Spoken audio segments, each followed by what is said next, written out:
Welcome, boys and ghouls, to another installment of Monster Mike's Mayhem.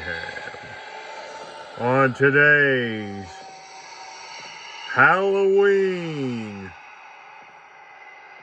spooky kooky installment, I want to talk about none other than John Carpenter's 1982 Halloween 3 Season of the Witch Masks. Back in 1982, John Carpenter decided he wanted to get away from the normal Halloween movies he'd been churning out from like Halloween 1 and Halloween 2, involving the character Michael Myers. So he decided to go a different path. He wanted to try something new. So every Halloween he would come out with a Halloween-esque type film anthology that would wrap around what he was trying to convey. So he came up and brainstormed with Deborah Hill and Tommy Lee Wallace, and they came up with this anthology of Conal Cochran, a Silver Shamrock Irishman that built Silver Shamrock from the ground up. And he would make these novelty gags, and he started getting into Halloween masks. And little does he know that the Halloween masks have a sinister side to them, and they involve a Dr. Chalice, played by Tom Atkins, that goes with a young lady to the facility in Clara Vista and Santa Clara. It's one of those movie trivia facts, all you monsters out there in Monsterland. That was also used in the movie The Body Snatchers. If you monsters out there are thirsting for knowledge, John Carpenter was a big fan of the Invasion of the Body Snatchers in the 1950s and wanted to corner the market. So, like I said, John wanted to make this movie about these masks, and this Conal Cochran character was taking pieces of Stonehenge and he was putting them inside these microchips in these Halloween masks from the 1980s. And a little tidbit of information all you monsters out there would like to know: the skull and the witch were obviously already pre-made before the movie came out in 1982. The skull was 1976 Don Post Jr. glow-in-the-dark vinyl skull, and then of course this one was called Hagatha. And the pumpkin was over here at the corner was made for the actual movie in 1982. John actually made it as a Jolly Pumpkin for the 82 film. So that's a little bit of information for you monsters out there that want to know about this kind of stuff. These three masks before you are very special because they're not the originals. I had a couple and I really kicked myself. I sold an original 67 glow-in-the-dark Don Post Jr. skull mask, and my Hagatha I found later. Those are originals from way back in the late 70s, early 60s. So, what before you, these masks that are before you right now are masks that I had picked up from Don Post Jr. Studios in 2012 before they shut the entire process and factory down and he retired. Now, that being said, these are the last 3 masks produced in 2012, folks. That was it. He was done making masks after 2012. Little did we know that he would come out of retirement around 2015, 2016 and join the crew of Trick or Treat Studios. Yes, folks, he did join Trick or Treat Studios about 8 years ago, and he is one of the mask designers and makers, along with like Justin Mabry and stuff like that.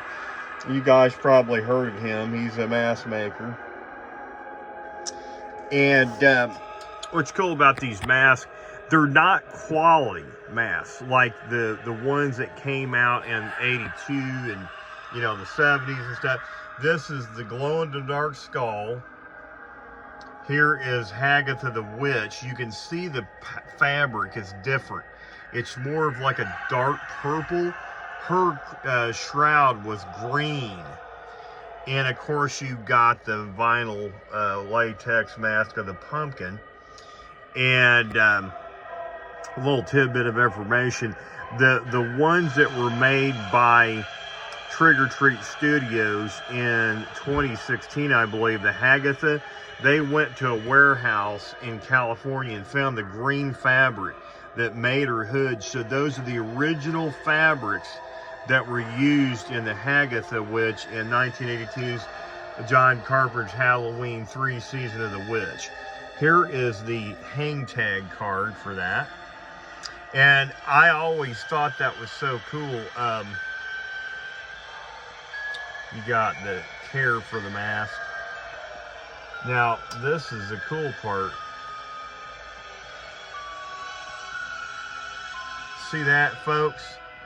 That's a cardboard tag, but that's the chip on the back of the Silver Shamrock tag. In the movie, Marge Gutfeld, she took the chip off the mask and was playing with it with a bobby pin or something, and it sparked and shot and hit her in the face. And if you remember correctly, her face melted and burnt, and all these bugs crawled out of it.